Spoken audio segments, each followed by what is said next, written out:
morning, one more time. Here's the first example we're going to look at.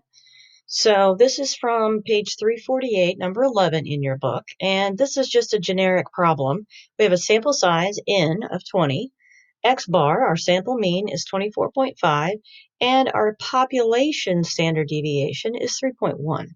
So the first question, what's the point estimate? Remember, the point estimate is our sample mean. So since the sample mean is 24.5, that's what our point estimate. Part B, make a 99% confidence interval for the population mean. Remember, that's what we're doing. About where is our, or what is our population mean? So we're going to first start with a picture. Our 99% goes in the middle because we want our 99% to be so that the mean is in the middle of that. So that leaves us with 1% left over. 100% minus 99% is 1%. But that 1% has to be split evenly in the two tails, which gives us 0.005 in each tail.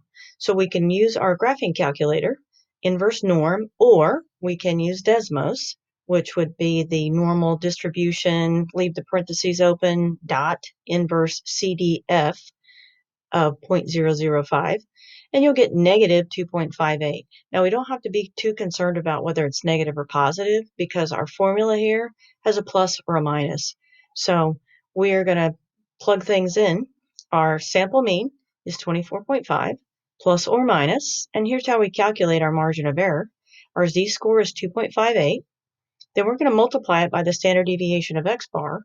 And hopefully you remember that the standard deviation of x bar is equal to the standard deviation divided by the square root of n. And that gives us a lower bound of 22.71 and an upper bound of 26.29. So our population mean, that's mu, is somewhere in between 22.71 and 26.29. How certain are we? We are 99% confident that that's the case. Another interpretation is to say that 99% of all sample means are between these two values. Now, those samples would have to be the same size. So all samples of size 20, we would be confident in saying 99% of the sample means were between these two values. The last question, what's the margin of error? The margin of error is the 2.58 times 3.1 divided by the square root of 20 piece of our formula, which turns out to be 1.79.